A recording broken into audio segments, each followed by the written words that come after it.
Class নেওয়ার সময় বা যখন স্টুডেন্টসদের সাথে কথা বলা হয় তাদের মধ্যে একটা কনফিউশন দেখা যায়, সেটা ক্লাস 11-এর প্রথম সেমিস্টারে হোক বা ক্লাস 12-এর থার্ড সেমিস্টারে। তারা প্রায় জিজ্ঞাসা করে যে এই যে 40 নম্বরের এমসিকিউ বেসড কোশ্চেন হবে সেটা ঠিক আছে, কিন্তু কি কি ধরনের এমসিকিউ পড়বে? কারণ সিলেবাস নতুন, ক্লাস 12-এর প্রথমবার পরীক্ষা দিতে চলেছে নতুন সিলেবাসে, ক্লাস 11-এর পরীক্ষা মাত্র একবার হয়েছে এই সিলেবাসে। তাই তারা সবসময় একটা কনফিউশনের মধ্যে থাকে যে যেই ধরনের এমসিকিউগুলো পড়বে কোন কোন ধরন পড়বে তারা বুঝতে পারে না অনেকে। তাই এই ভিডিওটা তোমাদের সবার জন্য, যাদের মনে একবার হলো প্রশ্নটি এসেছে যে কোন কোন ধরনের এমসিকিউ পড়বে পরীক্ষায়। এই ভিডিওতে 10 ধরনের এমসিকিউর কথা বলা হবে। আশা করছি এর বাইরে অন্য কোনো ধরনের এমসিকিউ তোমাদের পড়বে না, এবং তোমাকে মনে রাখতে হবে যে এই 10 ধরনের এমসিকিউ পড়বে তুমি একটা টেক্সটকে কীরকম ভাবে পড়লে এই সব ধরনের এমসিকিউগুলোর উত্তর দিতে পারবে। তোমাকে এই কথাটা কিন্তু মাথায় রেখে টেক্সটটা পড়তে হবে, যাতে টেক্সটটাকে এমনভাবে পড়া হয় যাতে এই 10 ধরনের এমসিকিউর কোনো রকম অসুবিধা না হয়। তোমাদের যে এই 10 ধরনের এমসিকিউ টাইপ বলা হবে, এক পাশে ক্লাস 11-এর কিছু স্যাম্পল কোশ্চেন থাকবে, যেই ধরনের টাইপ আমি বলবো সেই স্যাম্পল কোশ্চেন এক পাশে থাকবে ক্লাস 11-এর ফার্স্ট সেমিস্টারের জন্য, আরেক পাশে থাকবে ক্লাস 12-এর থার্ড সেমিস্টারের জন্য। প্রথম যেই ধরনের প্রশ্ন তোমাদের পরীক্ষায় পড়বে সেটা হচ্ছে ডাইরেক্ট কোশ্চেন। ডাইরেক্ট কোশ্চেন কি না, তোমরা যখন একটা টেক্সটকে পড়ছো সেখান থেকে ডাইরেক্ট কিছু কোশ্চেন করা হবে। যেমন ক্লাস 11-এ তুমি যদি কম্পোজড আপন ওয়েস্টমিনস্টার ব্রিজ কবিতাটি পড়েছো, সেই কবিতার থেকে হয়তো ডাইরেক্ট কোশ্চেন দিয়ে দিল, what kind of poem is composed upon Westminster bridge. Composed upon Westminster bridge কি ধরনের কবিতা দিয়ে 4টা অপশন দিল, তার মধ্যে সঠিক অপশনটা তোমাকে খুঁজে বার করতে হবে। এইটা হয়ে গেল ডাইরেক্ট কোশ্চেন। বা তুমি যদি ইউলিসিস পড়ো, সেই সেম কোশ্চেন ইউলিসিসও জিজ্ঞেস করতে পারে, what type of poem is Ulysses. Ulysses কোন ধরনের কবিতা দিয়ে 4টা অপশন দিয়ে দেবে, তার মধ্যে তোমাকে একটা অপশন চুজ করতে হবে। তাহলে এইগুলো হচ্ছে ডাইরেক্ট কোশ্চেন। দ্বিতীয় যেই ধরনের প্রশ্ন পড়বে সেটা হলো fill in the blanks type. তোমাকে তোমার টেক্সটের একটা লাইন তুলে দেওয়া হবে, সেইখানে একটা ব্ল্যাঙ্কস দেওয়া হবে, একটা ড্যাশ দেওয়া হবে এবং 4টা অপশন থাকবে। সেই 4টা অপশনের মধ্যে যেটা রাইট অপশন সেটা তোমাকে চুজ করতে হবে। যেমন ক্লাস 12-এর ইউলিসিস কবিতার আমি যদি একটা লাইন তুলি, I will drink dash to the lees দিয়ে 4টা অপশন, ওই ড্যাশের মধ্যে কোন অপশনটা হবে সেটা। বা ক্লাস 11-এ যদি বলি, কম্পোজড আপন ওয়েস্টমিনস্টার ব্রিজ থেকে never saw I never dash a calm so deep, তাহলে ওইখানে যে ব্ল্যাঙ্কসটা দেওয়া রয়েছে সেই ব্ল্যাঙ্কে কোন অপশনটা বসবে, এই fill in the blanks type of question তোমাদের পড়তে পারে। এরপর যে ধরনের প্রশ্ন পড়তে পারে সেই থার্ড টাইপ হচ্ছে কলাম ম্যাচিং। কলাম ম্যাচিং বলতে তোমাকে দুটো কলাম দেওয়া হবে, কলাম এ এবং কলাম বি, এবং সেইখানে 4টা করে অপশন থাকবে। কলাম এতে 4টা থাকবে, কলাম বিতে 4টা থাকবে, কিন্তু ঠিকঠাক অর্ডারে দেওয়া হবে না। তোমাকে কলাম এর সাথে কলাম বি ম্যাচ করতে হবে।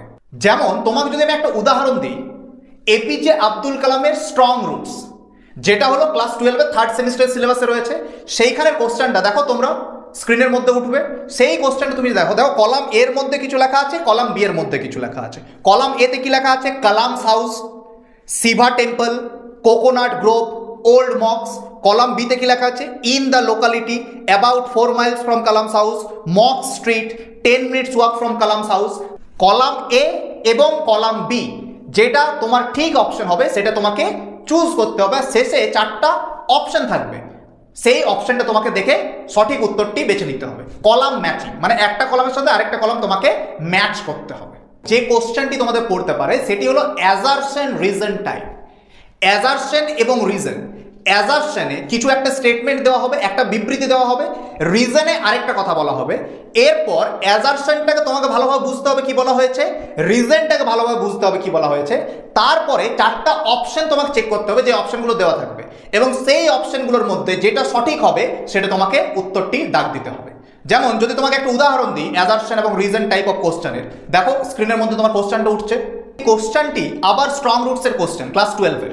সেইখানে অ্যাজারশনে কি বলা হয়েছে, the Shiva temple made Rameswaram famous to Pilgrim's.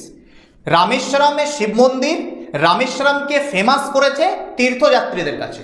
তাহলে একটা বিবৃতি বা একটা স্টেটমেন্ট দেওয়া হয়েছে অ্যাজারশনে। রিজনে কি বলা হয়েছে, the temple was about a 10 minute walk from Kalam's house. কালামের বাড়ি থেকে টেম্পলের দূরত্ব হচ্ছে 10 মিনিট হাঁটা পথ। আচ্ছা, অ্যাজারশনে যে কথাটা বলা হয়েছে সেটার কি অ্যাকচুয়াল রিজন? মানে রামেশ্বরম ফেমাস পিলগ্রিমসদের কাছে, তার কারণ কি? কারণ রামেশ্বরমের শিবা টেম্পল কালামের বাড়ি থেকে কত দূরত্ব? 10 মিনিটস ওয়াকিং পাথ। এটা কি তার রিজন? অপশনগুলো দেখো কি বলেছে। অপশন এতে বলেছে A and R are both true. এতে বলা হয়েছে যেটা এবং আর এ যেটা বলা হয়েছে, অ্যাজারশন রিজনে যেটা বলা হয়েছে দুটোই সত্যি। And R is the correct explanation of A, এবং রিজনে যেটা বলা হয়েছে সেটা অ্যাজারশনের কারেক্ট এক্সপ্লেনেশন। অপশন বিতে কি বলা হয়েছে? A and R are both true. Assertion reason দুটোই সত্যি, R is not the correct explanation of A, কিন্তু রিজনে যে এক্সপ্লেনেশনটা দেওয়া হয়েছে সেটা অ্যাজারশনের এক্সপ্লেনেশন নয়, কারেক্ট এক্সপ্লেনেশন নয়। সিতে কি বলা হয়েছে? A is correct but R is incorrect. অ্যাজারশনে যেটা বলা হয়েছে ঠিক, রিজনে যেটা বলা হয়েছে ভুল। আর অপশন ডিতে বলেছে A is incorrect and R is correct. এতে যেটা বলা হয়েছে সেটা ভুল, আর এ যেটা বলা হয়েছে সেটা ঠিক। তাহলে এই চারটা অপশনের মধ্যে তোমাকে সঠিক অপশনটা চুজ করতে হবে। কোশ্চেনটা পড়ে তোমাকে বুঝতে হবে কোনটা সত্যি কোনটা মিথ্যে, আর রিজনে যেটা বলা হয়েছে সেটা কি অ্যাজারশনের প্রপার এক্সপ্লেনেশন কি নয়। নেক্সট কোশ্চেনের টাইপ হচ্ছে রিলেশনশিপ বিটুইন স্টেটমেন্টস। স্টেটমেন্ট এ এবং স্টেটমেন্ট বি, এইখানে তোমাকে দুটো স্টেটমেন্ট দেওয়া হবে। স্টেটমেন্ট এতে একটা তোমাকে স্টেটমেন্ট দেবে, একটা কথা বলা হবে। স্টেটমেন্ট বিতে তোমাকে আরেকটা ইনফরমেশন দেওয়া হবে। এবং স্টেটমেন্ট এ এবং স্টেটমেন্ট বি এই দুটো স্টেটমেন্টের মধ্যে কি সম্পর্ক আছে সেটা তোমাকে অপশন থেকে চেক করতে হবে। যেমন যদি এই কোশ্চেনটা বলা হয়, এটা হচ্ছে স্ট্রং রুটসেরই একটা কোশ্চেন। স্টেটমেন্ট এ তে বলা হয়েছে it was a fairly large পাক্কা হাউস, মানে কালামের যে বাড়ি সেটা হচ্ছে একটা ফেয়ারলি লার্জ পাক্কা হাউস, যথেষ্ট বড় একটা পাকা বাড়ি। আর স্টেটমেন্ট বিতে বলা হয়েছে it was made of limestone and brick. বাড়িটা কিসের তৈরি? না সুরকি এবং চুন, সুরকি যে জাতীয় হয়, লাইমস্টোন এবং ব্রিক, ইট দিয়ে তৈরি। তাহলে স্টেটমেন্ট এ তে একটা ইনফরমেশন আছে, স্টেটমেন্ট বি তে একটা ইনফরমেশন আছে। এরপর তোমাকে অপশনগুলো পড়তে হবে, যেটা হলো অপশন এ তে বলছে বি কন্ট্রাডিক্টস এ, মানে বিতে যেটা বলা হচ্ছে সেটা কন্ট্রাডিক্ট করছে এতে যেটা বলা হয়েছে। নাম্বার বিতে রয়েছে B is the reason of A. B হচ্ছে রিজন কিসের? না এ। এতে যে স্টেটমেন্ট দেওয়া হচ্ছে বি হচ্ছে রিজন এতে যেটা বলা হয়েছে। সিতে বলা হচ্ছে A is true but B is false. এতে যেটা স্টেটমেন্ট এতে যেটা বলা হয়েছে সেটা সত্যি, স্টেটমেন্ট বিতে যেটা বলা হচ্ছে সেটা মিথ্যে। এবং ডিতে বলা হচ্ছে A and B are independent of each other. A এবং বি এর দুটোর মধ্যে কোনো সম্পর্ক নেই, দুটো হচ্ছে ইন্ডিপেন্ডেন্ট। এরপর চারটা অপশন পড়ে তোমাকে সঠিক অপশনটা চুজ করে নিতে হবে। এই ধরনের কোশ্চেন পড়তে পারে যেটাকে বলা হচ্ছে রিলেশনশিপ বিটুইন স্টেটমেন্টস। নেক্সট যে টাইপ অফ কোশ্চেন তোমাকে বলা হবে এটা না খুব ইন্টারেস্টিং। কেন না এখানে তোমাকে বলা হবে রিঅ্যারেঞ্জ করতে। এই ধরনের কোশ্চেনকে বলা হয় rearrangement of sentences or events. তোমাকে চারটা ঘটনা দিয়ে দেওয়া হবে তোমার টেক্সটের থেকে, এবং সেই চারটা ঘটনা পড়ে তোমাকে প্রথম কোনটা, দ্বিতীয় কোনটা, তৃতীয় কোনটা, চতুর্থ কোনটা, সেই ঘটনাগুলিকে ক্রমপর্যায়ে সাজাতে হবে। তুমি যদি টেক্সটটা খুব ভালোভাবে না পড়ো এবং কোন ঘটনাটা প্রথমে হয়েছিল, কোনটা দ্বিতীয়তে হয়েছিল, কোনটা তৃতীয়তে হয়েছিল বুঝতে না পারো, তাহলে এই ধরনের কোশ্চেনের উত্তর তুমি দিতে পারবে না। এইটা হচ্ছে rearrangement of sentences or events, যেখানে ঘটনাগুলিকে তোমাকে ক্রমপর্যায়ে সাজাতে হবে, 1 2 3 4 পরপর তোমাকে সাজাতে হবে। নেক্সট হলো তোমার true and false type questions. এখানেও তোমাকে চারটা স্টেটমেন্ট দেবে এবং চারটা স্টেটমেন্টের মধ্যে কোনটা ট্রু এবং কোনটা ফলস সেটা তোমাকে খুঁজে বার করতে হবে। এবার চারটার মধ্যে তুমি দেখলে যে যেটা একটা তুমি শিওর, একটা স্টেটমেন্ট হয়তো এতে যেটা বলা হচ্ছে সেটা ট্রু বা ফলস, তুমি শিওর যে এটা কনফার্ম, এটা ভুল যাওয়ার কোনো চান্স নেই, তখন তোমাকে অপশনগুলো চেক করতে হবে যে প্রথমের অপশনটাই কোনটাই টি আছে, কোনটা ট্রু বা কোনটা ফলস। এরকম ভাবে তোমাকে কোনটা ট্রু কোনটা ফলস সেটা ঠিকভাবে বুঝে তার উত্তর দিতে হবে। এই ধরনের কোশ্চেনকে আমরা বলছি true and false type questions, যেখানে কোনটা সত্যি কোনটা মিথ্যে স্টেটমেন্টগুলোকে পড়ে তোমাকে বুঝতে হবে, তারপর অপশন চেক করে সঠিক অপশনটা তোমাকে দাগ দিতে হবে। নেক্সট যেই ধরনের কোশ্চেন বলতে চলেছি এটা সবচেয়ে ডিফিকাল্ট। যত ধরনের এখন বললাম এমসিকিউ টাইপ, সবচেয়ে ডিফিকাল্ট হচ্ছে এই ধরনের কোশ্চেন। এবং এই ধরনের কোশ্চেনের সঠিক উত্তর দেওয়ার জন্য স্টুডেন্টসদের একটা টেক্সটকে খুব ডিটেলসে পড়তে হবে। এটা হলো কেস বেসড কোশ্চেন। এই কেস বেসড কোশ্চেনের একটা এক্সাম্পল দেখো তোমার স্ক্রিনে উঠছে, যে কেস বলে একটা স্টেটমেন্ট দেওয়া হয়। স্টেটমেন্টটা কি?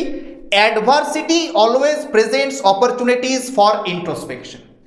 এটা হচ্ছে এপিজে আব্দুল কালামের স্ট্রং রুটসের একটা line, adversity always present opportunities for introspection. লাইনটা আশা করি তোমরা সবাই জানো যারা স্ট্রং রুটস পড়েছো।